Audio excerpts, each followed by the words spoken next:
Greetings, everyone, and welcome to another serving of Business Soup Talk Radio. If it's in business, it's Business Soup. I'm your host, John Debevoise. Search Engine Optimization, or SEO. What does it mean? How does it work for you? And when should you use it? Well, we called upon Travis Bliffen, who is the CEO of Stellar Search Engine Optimization, and he's been doing this for a long time. And we're going to ask him the vital questions as to how do you do search engine optimization and get the real numbers? Learn how to do it the right way, and what is the secret to organic content promotion? Well, Travis is going to be serving up the stellar serving of Business Soup, and search engine optimization are the key ingredients right here at the table on Business Soup. Travis, welcome to this serving of Business Soup. Hey, thanks for having me on. I'm excited to be here, and hopefully we get to cover some great information. Well, we're going to be covering the one subject is in acronyms. And of course, you come from an industry full of acronyms from the U.S. Army, and that's SEO, Search Engine Optimization. We're going to be talking with an expert here, folks. Travis is an expert as to search engine optimization. What does it mean and how to look smart when you ask and talk about it? So, Travis, what is SEO? Well, I guess it's probably the most effective way to generate business in the modern age, right up there with paid advertising. When you go to Google, you look for stuff, you type in, I'm looking for a Chinese restaurant nearby. Google pops up results, it's nearby restaurants. Guess what? The first couple that show up, if they're close to you, you've got a good likelihood you're going to go there, unless they've got terrible reviews, and then hopefully you'll skip them. That in a nutshell is really what it is. When people use Google to search, and search engine optimization is primarily Google, but you can be optimized for really anything you can search. So you could do optimization to show up better in Amazon or to show up better in directories. What about YouTube and those areas? Yeah, YouTube, any other search engines. I mean, pretty much anything that has an internal search engine can be optimized in one way or the other. The big one's Google. That's where most of the money happens. That's where most of the business comes from. They're the ones that are listening anyway. There's no longer any privacy in this world. Everything is out there, and boy, every now and then we'll be talking about a subject, and then suddenly, without going on the computer, we turn it on, and there is an ad for what we were talking about. And we're always scratching our heads going, how did that happen? Yeah, that one is a little creepy. Facebook is probably, in my opinion, where I see that the most often. Like, you can talk about almost anything, and before you know it, boom, there's ads everywhere. It's a little odd, but I guess it's just one of those trade-offs where everybody there's a 50-page terms of service, terms of agreement thing. You scroll to the bottom, click accept, and there's really no telling, what all you're agreeing to, but everybody does it. They say, Yes. well, I'm going to be on Facebook, so click the box and move on. And so it's great for marketing purposes. It's a little creepy sometimes with Facebook advertising, but I guess it's just the reality of where we're at today. I mean, unless you just don't engage on those platforms, then you're sacrificing privacy for convenience. And we'll get into that aspect of the searching and how it knows what we're looking at. But as a business owner, I'm already in business. How do I get my business to be noticed more? If I'm not paying for the ads, how do I get up there in the rankings? If you know where to look, anybody else who's already showing up for what you'd like to show up for, they've kind of created a roadmap for you to follow. And so if you know how to look at that, you know how to figure out what they've done, what seems to be working. If you look for common trends between people, then you can kind of help formulate a plan. But the very simplistic overview of SEO is that you have to have pages that Google can crawl and understand. You have to have information that helps solve the intent of the person searching. So if they're searching for information versus to buy a product, it's going to be a different kind of page they want to have, different kind of information they're looking for. So it's very important that you understand what the person's trying to gain from their search. And then beyond that, it's about having trust, authority, and credibility. And that's where link building comes in, getting third-party sites to mention you and link to you. And if you have those three things and you do them in the right amounts and in the right order, that's really all there is to SEO. It's an extremely complex thing in some turns, and in other tokens, it's just a very simplistic process. It's just about knowing where to find the right information and how to formulate an effective plan. But that's really all it is to it. Really not a lot different than very early content marketing, which goes back hundreds of years. If you have information that people need and you have a way to let them know you have that information, then you're going to be able to bring them in. And through sharing information, you gain authority and expertise with those people and they become your customers.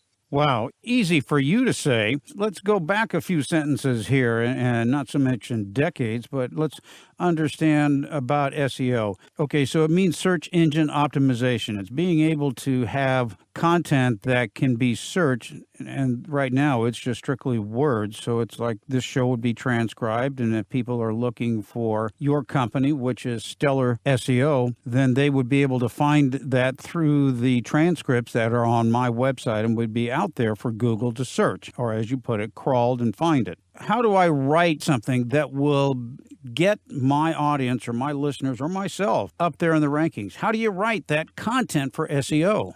That's another one of those things where your competitors kind of can answer that question extremely well. And Google can answer that question also. If you're trying to show up for best business podcast and you go to Google and you search best business podcasts, you're going to see the 10 pages Google likes the most.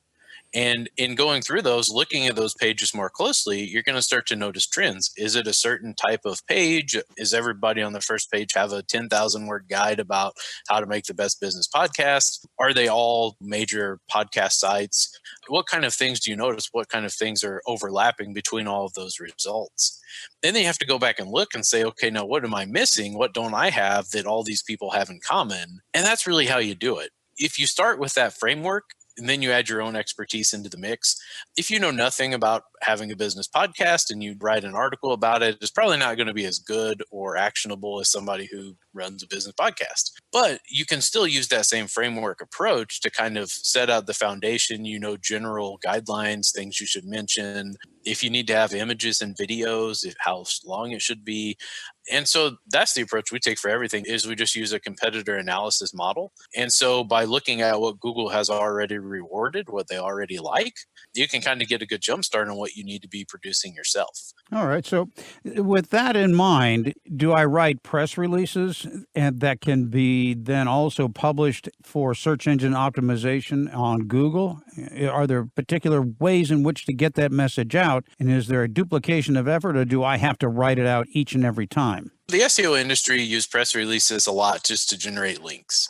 And it doesn't work very well anymore for that purpose because there's a handful of syndication networks. You write a press release, they publish it on 200 to 500 sites, and then they just blast it out. So SEO value of that is pretty minimal these days. Okay. The one exception to that is if you're trying to rank locally in the Google Maps pack. And there's actually been some cool studies that show that it can be used effectively for local SEO. But if you're doing a press release, you should forget about SEO unless you're a local site, and you should be doing a press release to get in front of the right audience. Just like think of a press release like appearing on a podcast. You would appear on a podcast that would have an audience that might have an interest in what you do, because they could become referral traffic to your site. They could contact you directly from it. Same thing with a press release. If you have something to say and you can share it to sites that have an audience that will care about what you're saying, then it's got great value. But the value isn't necessarily SEO. It's just visibility, getting people to your website. So as an SEO tactic, it's not really very effective. And so it kind of goes back to what it used to be, in which case press releases were to generate attention among a certain audience by leveraging the pre-built audiences of other websites. So it's like what I tell everybody locally, like the restaurants in any community. If you're a local mom and pop, small business, you write a press release, it gets published in the local paper. And those are oftentimes more effective than the paid advertising that you put in there. It's a background story. Everybody loves a good story. So based upon what you're telling me here, you'd send the press release out to the local restaurant or to the local paper. They publish it. It's going to go digital. Does that then convert into the opportunity for SEO if it's on the newspaper's website? Yes, if you're a local business, like in the example of a local restaurant, and you send out a press release and it gets on the local newspaper and the local news channel, then that's going to give you some SEO benefit. And it's also obviously greater than the SEO benefit from something like that is you're going to get the visibility from being pushed out. I mean, whatever the distribution of the newspaper is, Right, plus their online readership. And that sometimes is instant. You're going to get instant results from that because people see it, they hear about it, they like the story, they come and check it out. Well, everybody loves instant gratification, and that's what you were talking about. You put it in the newspaper, and the day it comes out, you could have instant results. What about SEO? What is a reasonable period of time if I say this episode here with you today, who is Travis Bliffen from Stellar SEO?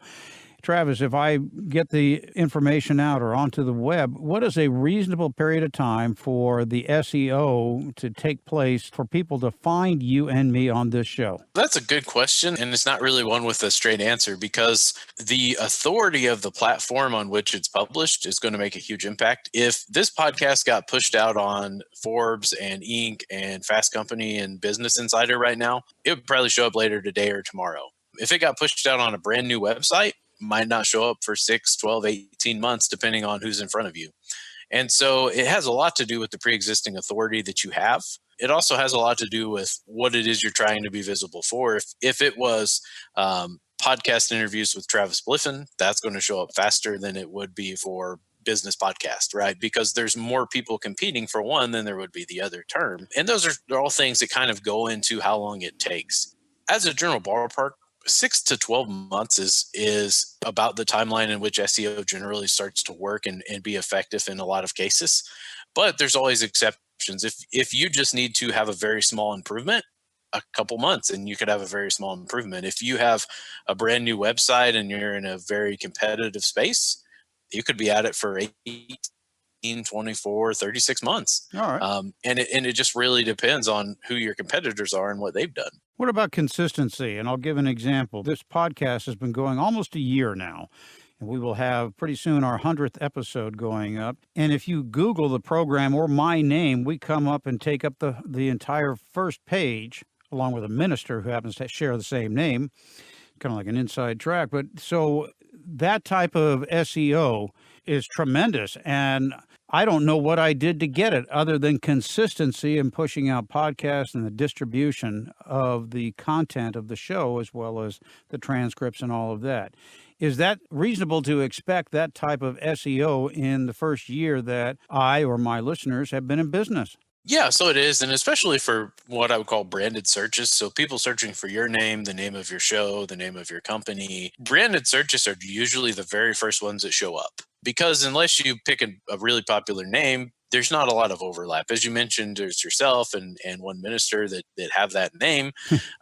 So it's an example where there's less competition for that particular name than there would be like business podcast, right? There's millions of people with a business podcast and there's only one person with the name of your business. And that's where the number of people competing for it really makes a big impact. So for branded searches, for variations of your own name, things like that, those generally show up pretty quickly, 3, 4, 5 months. Sometimes it can take a little bit longer, but. Well, that makes sense because when you're looking at business podcasts, that's like a shotgun blast. And so you're going to get a lot. But when you narrow it down to a rifle shot, such as BizSoup, then I come right up at the top in what you're calling a brand. And I am branded in that capacity with BizSoup, and have been for quite some time. So that makes a lot of sense.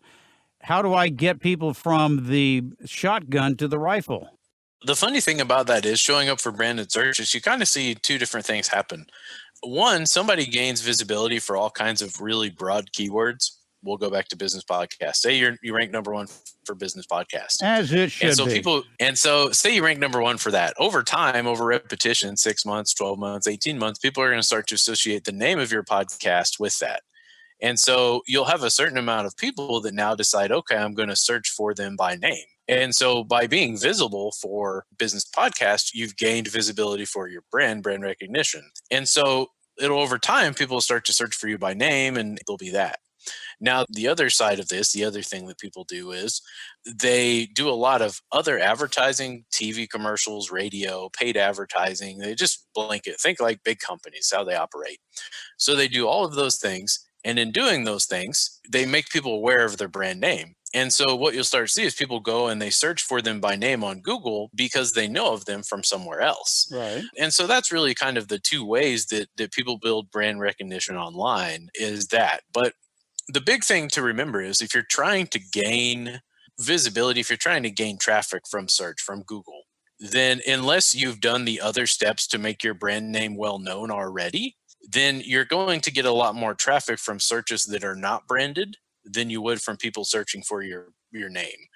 So in your case, business podcast would probably generate more traffic than BizSoup, for example, because there's going to be more people searching that way that are not familiar than there would be the other way.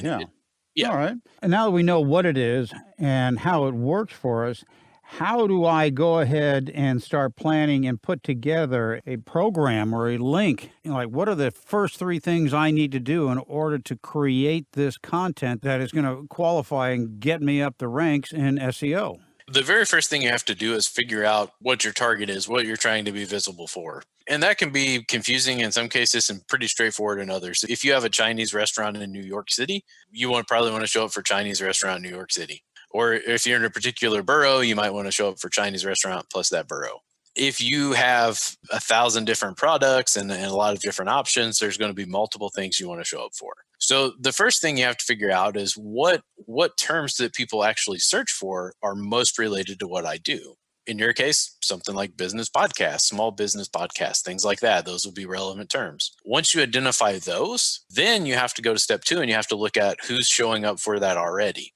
And that's when you go back to that process I mentioned where you start to look at and analyze what are they doing that I'm not. And you can break that down to very small levels. What's their page title look like? How much content do they have? How long have they been in business? All those considerations. You go through all those things and you kind of come up with a here's where I'm falling short checklist. The next step is you have to go and you have to start solving those differences. You have to fix that. If you don't have content and you don't have authority and you don't have any of those things they have, then in order to go from not visible to visible, you have to close the gap up. And so that's really how you go about it. No matter what industry you're in, if it's really easy or really difficult, where you're starting from, if you go through kind of those 3 checks, you'll always be able to come up with a plan that will help you move up. And then the last part is figuring out, do I have the budget and patience, and is it worth it? If you found out, okay, it takes $1 million to rank for business podcast, then you'd have to ask yourself, what would it take for me to make back $1 million from ranking for this keyword? How long would that take? Do I have that budget? And so that's the last consideration before you get going is, should I do it just because I can? And in some cases, you'll figure out that really doesn't make sense. There's not a payoff. And that's when you kind of go back to step 1 and you say, okay, business podcast is too expensive. It takes too long. I don't see the value there. But what if I look at instead small business podcasts or business podcasts for startups? And those are faster and easier to rank for, and there is a payoff there. And that's where a lot of people honestly go wrong. Agencies mess this up. People who do it themselves, they don't take that last consideration in. They just say, interesting, man, there's other people ranking for this. I better rank for it too. But guess what? If they figured out a better way to monetize it than you have, you might be wasting money not to make it back, and they might be making a great return. So step number 4 is where I see people go wrong way too often. When it comes to picking the person like yourself to do my search engine optimization or SEO, I am solicited, and I'm sure so many people are. If you have a website, I get calls nearly every day on people who can do search engine optimization, and they're the best.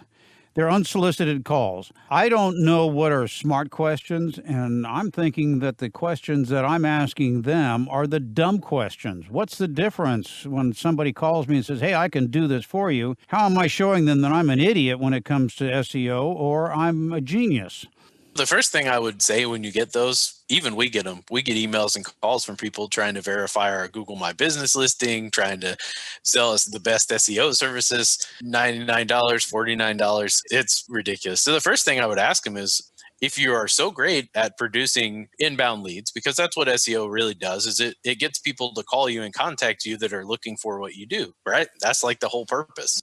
Okay. I would say, why are you calling me on the phone? Why didn't I find you? That's probably the first consideration is why are you cold calling random people trying to get them to get your pitch?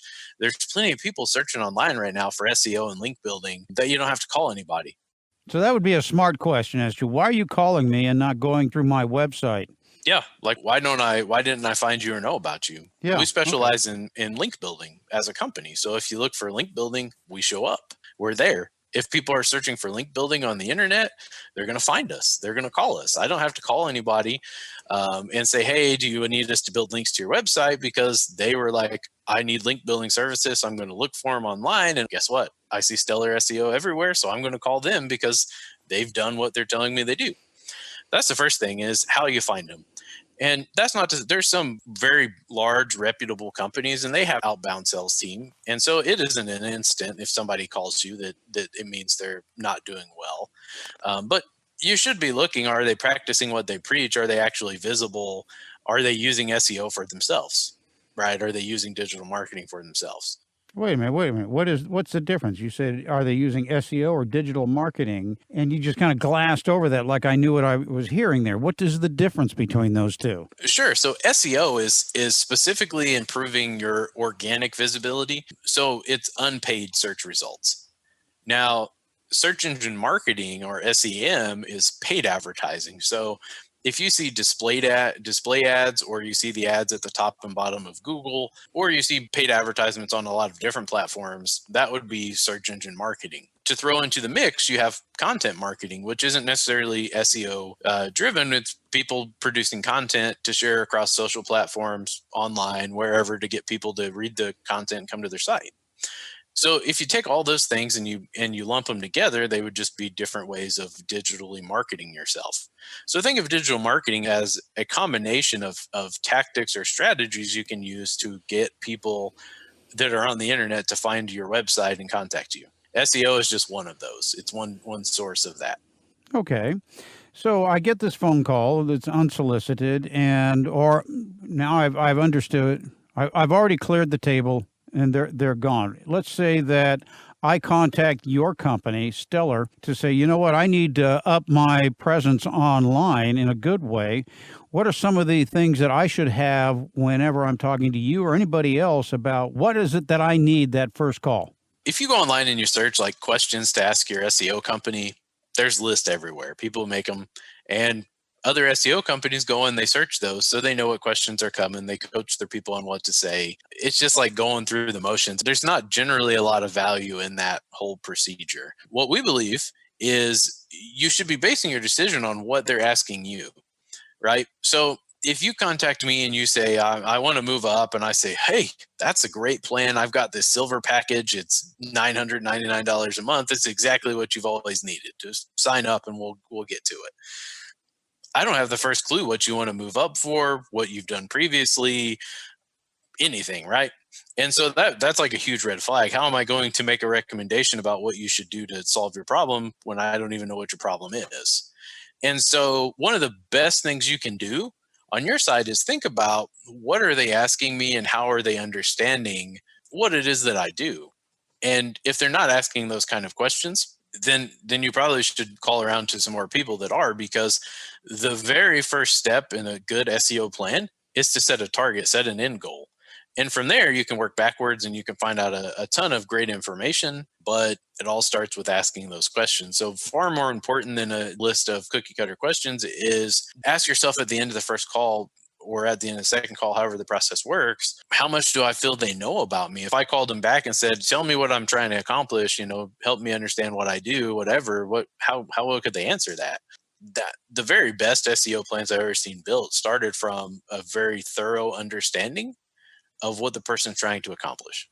If I was to get you on the phone and to qualify you and say, I need to build my business up, you'd be looking at my website, and I would hope that you would be able to, without explanation from me, tell me what it is I'm trying to do, and then build in a program that would help my business get better exposure with perhaps changes on my website or what you would be doing in addition to what I've already got. That's pretty close. The difference is the without explanation part, because I could look at your website and I could see 3 things that you do. And you may know that internally, one of those things you enjoy doing the most, you do it most efficiently because you're very well versed in it. And it's the most profitable for you of those 3 things. And I might talk to somebody else and they may have a completely different one of those 3 things that's the one they most enjoy and are best at and make the most money from. And so you can look at a website and you can gain a lot of information about where a website stands, by looking at just the data that's there, the information that's there. But the other part of it is you have to understand the human element. For example, that comes to mind are plumbers. Some plumbers, they love to do water heater replacements and installations. It's a quick service, it's pretty painless, and it's got a great profit margin. Sure. But if you're a commercial plumber and you also have a water heater installation page, you're probably going to get more money from commercial installs than you are the water heaters. So the person who primarily does water heaters is going to want to really promote that, and that's going to be more important. The person who does commercial jobs in addition to is probably going to lean to the commercial side.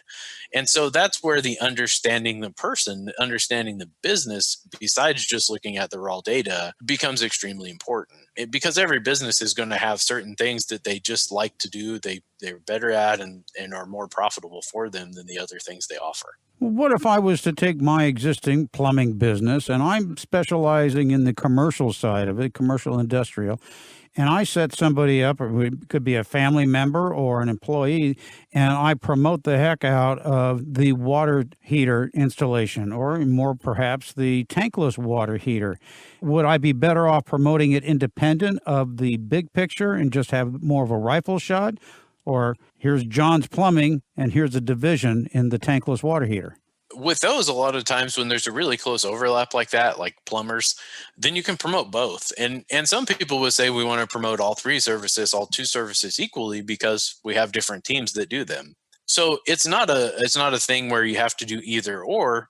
It's just more about the understanding of what it is, because maybe you call me and you say, I've set up my cousin with the water heater installation portion of it, but he's not really very good at it. And so we're really just trying to pacify him and give him something to do. So let's not get too many of those, because we have to send out a team member to help him every time he goes out. Right. Yeah. You don't want to have to send out a rescue squad every time he starts doing work for you. Exactly. And these are the kind of things that it seems a little silly, but it makes a huge impact on your SEO strategy. And those are the kind of things that you have to learn in that initial process to make sure that you're guiding somebody down the right path. And so that's where I think really the magic happens, is knowing of all the things you could possibly do for somebody, which thing is going to be the best for them. And that's really what you have to figure out. From there, it just becomes a process of going through the framework we use to figure out how to get them there for it. But the very first thing is if you don't know where you're going, you can't really build a plan to get there. Everybody has what we call secrets. Thank goodness social media wasn't around when I grew up. But there are secrets to as you call it, growing your SEO organically. What is an organic content promotion? And share some of those tips, tools, and techniques here, because they are secretly held by so many but me. It's tough. There used to be a lot of really interesting tricks and things you could do, kind of shortcuts. And over the years, Google's worked really hard to close up those shortcuts and those hacks and those tips that could kind of give you an unfair advantage. So now really the biggest tip or the biggest trick, and it isn't a trick, but so many people don't do it because it's very time intensive, it's labor intensive, is taking the time to understand what's already working.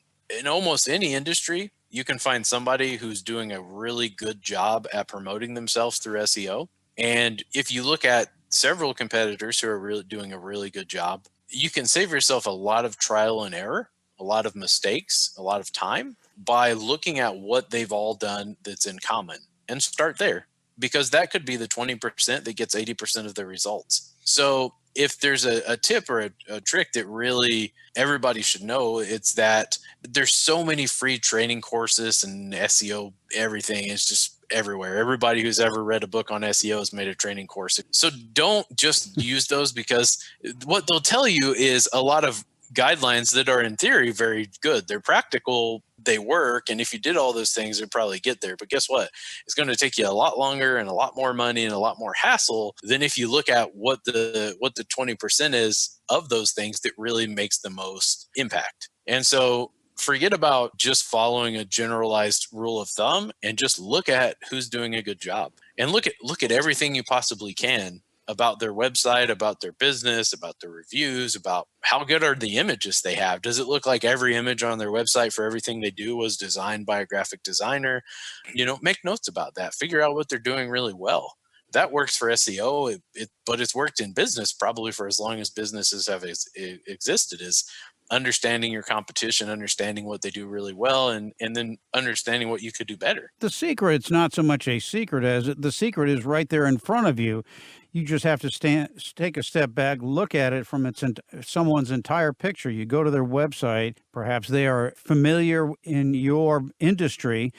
Look at what's working for them and just do a Google search on them, a little SEO of your own, and find out who's ranked top and take, say, the top 3 and see how they compare with you. And then just basically copy or like take pages out of their website, cut and paste, it sounds like. Yeah, I mean, you have to make your own, but they're Well, think of sure, them as you don't want to they're giving you plagiarize, but I'm just simplifying it here.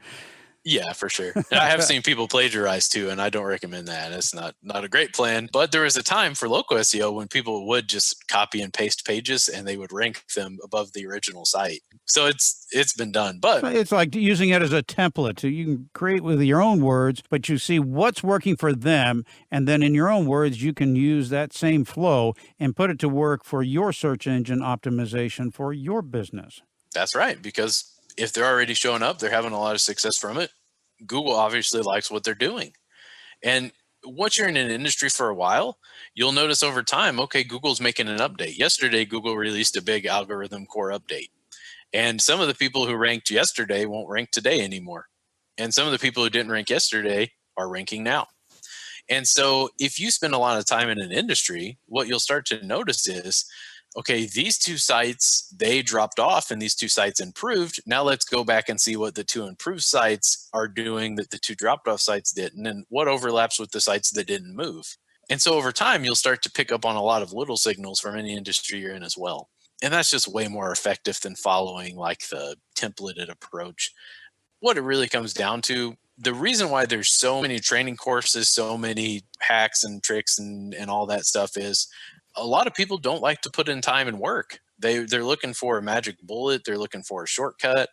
I'm pretty sure that's why the diet pill and magic workout industry has been so popular for so long. Is people are like, I could go to the gym and work out every day for years, or I could order these magic fat burner and that's going to do the trick, right? People want the same thing with SEO. They're like, what's the magic bullet? And so everybody who wants to make an SEO course says, buy my course. I've got the magic bullet. You're never going to believe it.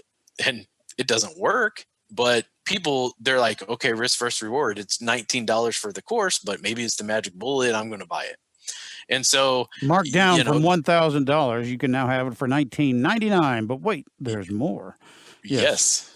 Order today and get our free email template series. Yeah. Yes. No, that's what you see. And so it just don't do it. I guess that's really it. I wish there was like something that was a lot harder about this, but what it really is don't take shortcuts. Agencies take shortcuts, people take shortcuts. It always comes back to bite you in the end. Google gets you over time, and we've seen that for the past 8 years. People just getting hammered by Google for some shortcuts they took or their company took. Don't do it, because long term, it's not going to pay for itself, and it's not going to work out well. Well, Google happens to have a few buildings full of people that are designed, and their sole purpose is to keep you from doing the things that you want to do to get around their systems there. So, you don't sue people with more money than you, and you don't go up against an army with one soldier. Yeah, that's it. I mean, look at what Google tells you they like. That's why it works so well, is they're telling you've got a lot of really smart people at Google, and they're like, all right, guys, here's the ticket. Here's what we think is people want to see. Give us this, and we'll probably show it. Travis, you spent some time in the Army. You came out of the Army around a decade ago. You created this company. What was it that when you got out of the Army, it says, you know what? I'm going to start a business in SEO. What was that aha moment that made you do this? Well, I got out of the Army. I got a job for I lived in Illinois at the time, the Illinois Department of Corrections. So I worked there. Pretty good gig. After a little while, they closed down some of the facilities. And so typically everybody's story is they closed down facilities, I got laid off, and so I started a business. I didn't even get laid off or anything. I just got put on midnight shift. Did not care for that at all. Like that's not good. That's not hell. You can't be staying up all night and sleeping in the daytime. It just don't work very well, at least not for me. And so after a little while of that, I'm like, okay, something's got to give. Something's got to give. So I stop one day, I pick up a magazine. And this is obviously a while back. So I pick up a magazine and I flip through, and there's a list. It's like best businesses to start. high profit margin businesses, something like that, right? So I'm scrolling through, I see SEO on the list. So I start reading about it. I'm like, it's pretty interesting. Before that, I didn't know anything about it. I had never considered running a business. I never considered being in marketing. Definitely never considered being in the SEO industry. I just saw it on the thing. It sounded extremely interesting. And so I started learning more and more and more about it. So for about 12 months, I just worked extremely hard at learning everything I could, setting up some of my own websites to test out different stuff that I had read. And that's how I kind of got into it. Somewhere along that journey, I went onto a freelance website. I think it was called Elance at the time, and now it's Upwork. And I could write content pretty well. So I was just doing some freelance gigs to get some practice writing blog posts, blog content. And so one person I picked up, it was a tanning salon. They had a couple locations. I wrote a bunch of blog posts for them. They really liked them. After a while, I said, I'm newer to SEO, but I've been working at it for several months now. I've got a pretty good grip on it. Would you like to give it a shot? Do you want to try us out? And so he agreed. And he didn't pay me very much at all, but it was a good experience. And so that was our very first client ever, was this tanning salon. So we were able to get his website ranked in a few months, and it stayed ranked for a really long time. But that's how I kind of got into it. But before that, no previous experience in any of the things that you typically might have if you're going to start and run a business. So really sharp learning curve there. All came from a magazine article. That's probably the best $6 I ever spent. That's how I got into it. So it's just nothing. There was nothing before that point that would ever lead me to believe that I would be in such an industry. Well, and I talk about all the time that aha moment when you realize that something that you're doing or that you're around can be done better. And I've done it. Everybody does it. And you don't have to reinvent the wheel. You certainly didn't go out and create your own Google. You just learned how to put what I call that spoke in the wheel. Make it turn smoother, faster, further. And with each spoke that you learn to put in another one and another. And so what you've done is that you said, here's something interesting. And you learned about it. You put a spoke in the wheel. And then you decided at some point to say, you know what? Stellar SEO is now open for business. Bring it on, folks. And that was what, 2012? Yep, that was it. It took a little while. And I'm like, all right, it's go time. I resigned from my job. Open up a business, and kind of the rest is history. You don't realize, if you've never started and ran a business, how many things you have to learn. There's so much stuff. And so you figure out, like, here's what I can learn. Here's where I have to get somebody to help me, because it's just not, Isn't it funny where we end up? Oftentimes we end up where we never had any plan or vision of being there, but yet here we are. Yeah. Yes. It really is. You just don't know what's coming until you do it. And then it happens so fast too. As I've talked about all the time, and that when you start a business, nobody knows everything. And you play off of your strengths and you hire your weaknesses. And every time that you made a mistake, oftentimes you just don't know it, but there's a government agency who will come along and remind you of how you did it wrong. And some of them can be very expensive mistakes, especially when it comes to employee relations, human relations, taxes, withholdings, insurance, and all those evil necessities of businesses that it's very difficult to be an expert in everything. So know where your strengths are and then hire your weaknesses and surround yourself, as we do here at Business Soup, and as our guest Travis Bliffen has done right here from Stellar SEO. Travis, I could go on all day, I think, talking about SEO, but I got to call this one to an end, and I want to thank you for being a part of this serving of Business Soup. Travis Bliffen from the company Stellar SEO. If you'd like more information, you can find it at the one source business is and has available, and that's at BizSoup.com, where you can find anything and everything when it comes to business, because it's where business comes for business. Travis, thanks for being on this serving of Business Soup. Thanks for having me. This has been another serving of Business Soup, where business comes for business. I'm John Debevoise, inviting you to visit the website for more servings of what is best in business.